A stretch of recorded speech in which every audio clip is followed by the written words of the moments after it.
Pemirsa, Anda menyaksikan News Update pukul 13 waktu Indonesia bagian Barat, saya Kevin Egan. PDIP mencopot Bambang Dwi Hartono dari jabatannya sebagai PLT Ketua DPD PDIP.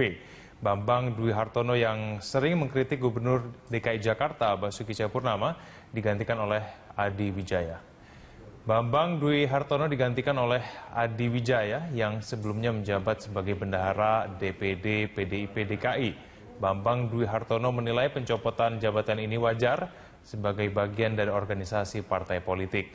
Bambang Dwi Hartono yang selama ini sering mengkritik Gubernur DKI Jakarta Basuki Cahayapurnama mengaku belum mengetahui apakah pergantian posisi Ketua DPD PDIP DKI merupakan bentuk dukungan kepada Basuki Cahayapurnama pada Pilkada DKI 2017.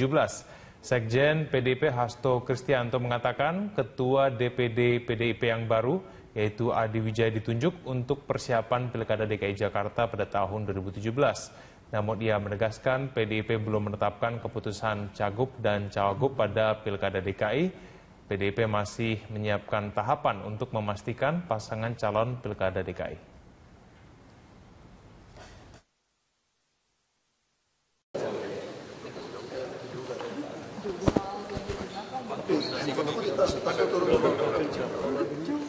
Ganjil genap kan baru ini, maka tadi saya bilang kalau bisa nggak usah tilang yang merah ya, kalau merah kan mesti bawa ke persidangan.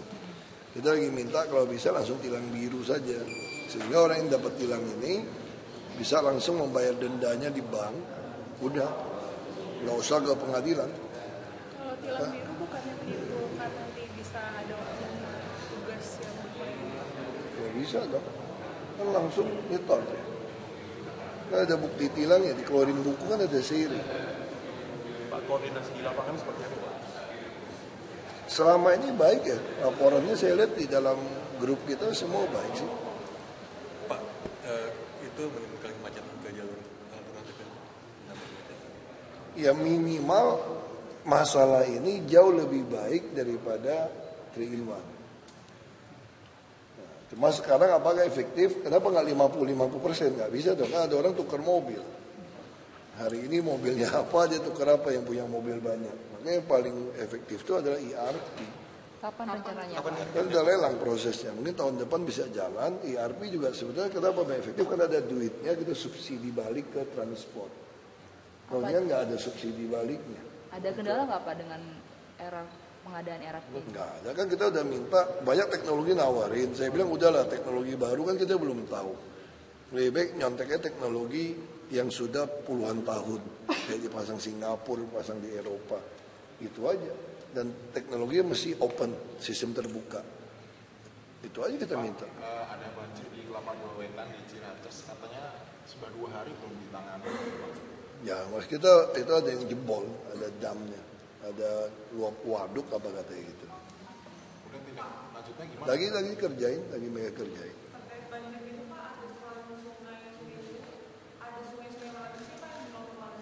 Kerukut yang paling masalah. Kalau kamu lihat aja, kalau kamu lihat gambar di timur sama di selatan, itu hampir semua saluran penghubung kali itu udah kayak ditembokin oleh rumah orang. Dan lebarnya bukan cuma dari 20 meter ke 5 meter, ada yang 1,5 meter. Makanya yang kita bingung kadang-kadang ada sertifikat lagi. Orang udah jelas kali kerukut kok, kali kerukut itu panjangnya 33 km lebih. Kok bisa gitu. Nah itu yang saya bilang kalau hujan segala macam, yang daerah itu masih bisa. Kalau nggak ada dam yang jebol, ya pasti turun. Tindakannya belum. Prioritas itu bangun rusun. Tapi Pak, Lurah Bangka bilang pengen perbaiki tembok di pinggiran-pinggiran itu, tembok yang warganya itu Pak Malah pengen diperbaiki katanya. Ya mau nggak mau kita harus itu. Kalau dia nggak mau jual, kita akan sarankan sama mereka. Kamu kan udah dudukin di atas sungai nih. Jadi kan sungai airnya lagi tinggi, udah setinggi tembok kamu. Tembok kamu nggak bisa cuma tembok bata merah biasa. Masih jebol. Pak, tapi Pemprov bisa ambil alih nggak sih Pak? Ini kan untuk kepentingan bersama juga Pak. Nah itu yang saya bilang kan. Saya ngambil alih yang tanah negara lu mau gugat gua, pakai sertifikat hak milik. Ya kan, nah, kita mesti cari pembenaran hukumnya, lagi pelajari. 1,5 triliun Pak mau dikeluarkan untuk pembebasan lahan. kita mau beli ini, sebenarnya orang mau bangun apartemen, ada tanah 2 hektar itu, persis di samping Kali Kerukut. Cuma waktu itu dia paksanya mahal banget, kalau di atas harga pasar saya nggak berani. Orang saya beli NJOP ya panggil BPK, panggil Bareskrim KPK, gimana kalau saya beli di atas harga pasar, kena saya. Berarti kalau nggak dijual-jual, normalisasi juga nggak bisa jalan? Kita lihat aja dulu. Makanya saya lagi pelajari secara dasar hukumnya, apakah bisa dengan banjir seperti ini kita jadikan alasan. Ini kan bagus nih, ada alasan. Yang kritik saya juga ada diam kan. Normalisasi sungai kan dia nggak bisa berdebat lagi nih. Mungkin kita kan ngajuin ke pengadilan negeri. Saya lagi suruh pelajari secara hukum. Kalau dia nggak mau jual, kita pakai harga pasar, lapor pengadilan negeri, kita titipin uang di pengadilan negeri, konsinyasi tadi. Berarti kita ambil paksa. Pak, selain normalisasi, drainasenya bagaimana Pak? Makanya saya lagi pelajari dulu, ini bisa nggak diatasi dulu dengan misalnya penduduknya pakai tembok yang kuat. Terus kalau kita gali dalam di atas 1,5 meter, roboh nggak? Ini saya lagi tes ini pakai alat ini. Kan lumpurnya kita nggak berani gali. Kamu ingat nggak kasih kasus Kali Sentiong? Aku kan nggak ngerti kan dulu kan.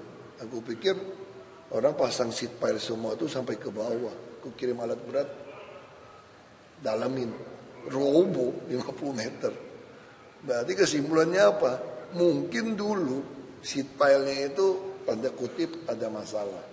Nggak sampai di dalam, makanya mereka tuh nggak pernah berani gali. Kita jujur aja, sebelum kami masuk ada nggak orang gali-gali kali sungai? Nggak ada. Jadi lumpur dibiarkan hampir setinggi sungai, itu sebetulnya itu buat nutupin seat pile yang lemah sebetulnya.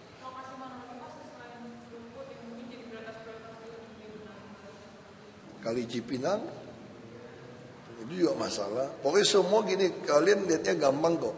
Kamu kalau lihat ada sungai kali, udah tinggal 1,5 meter, 3 meter, atau 5 meter, terus pinggirnya langsung dinding rumah orang.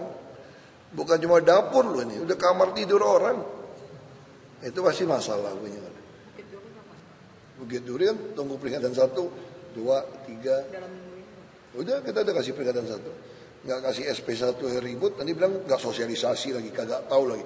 Udah berbulan-bulan orang tahu Bukit Duri kok, ada drama sinetron masih nggak ada sosialisasi.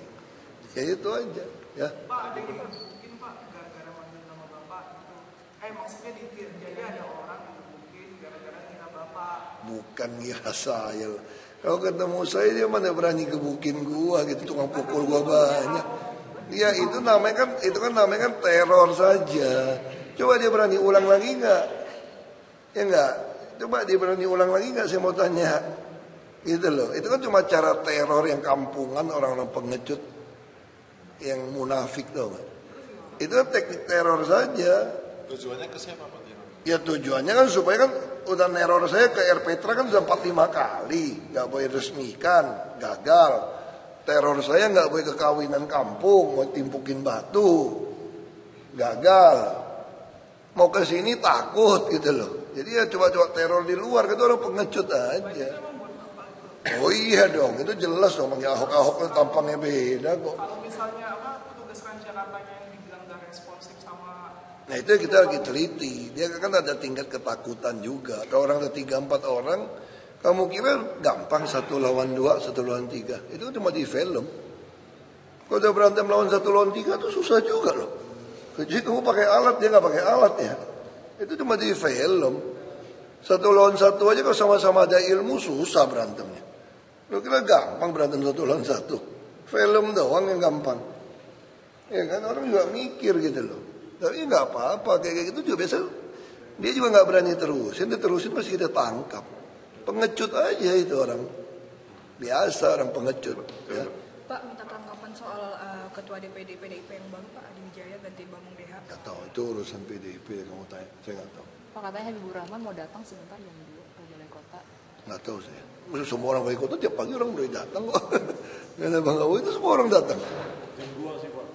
Katanya soal MK Pak. Saya nggak tahu. Bebas saja kamu datang ngapain ke sini. Ya, datang bebas saja kok gitu. Itu taruh di surat ini. Ya, mesti jalan. Teman-temannya mau ngapain gitu. Diterima kan? Kan Rabu udah dipanggil MK. Rabu ini Pak. Iya Rabu ini. Iya Rabu. Itu buat Besok apa, Pak? sidang kedua. Jam berapa Pak? Pengacara lagi Pak. Jam 9 ya kalau nggak salah besok ya. Saya lupa. Bukan jam 9 bukan. Jam 2 habis makan siang nggak salah. Itu untuk apa, Pak? Kan udah masukin lagi kan dia suruh perbaikan kemarin. Nah, sekarang saya mesti bacain lagi nih.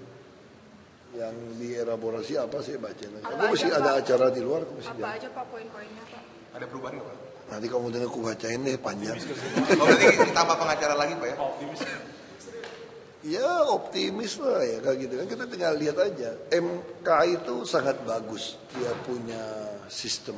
Ada teknologi yang dibuat dari orang kita sendiri. Semua notulen itu langsung jadi tertulis. Nah jadi semua surat-surat pengajuan dari bekas-bekas orang yang mau ngajuin uji material ini. Itu ada contekannya semua lengkap. Nah kita tinggal lihat saja kan yang mana yang pernah diterima kasus yang sama, agak mirip sama. Nah, kita tinggal baca aja. Jadi gampang sih MK sekarang. Lebih dia ngajarin kan sifatnya. Yuk, kamu mesti jalan ya. Yuk. Sweet. Yuk.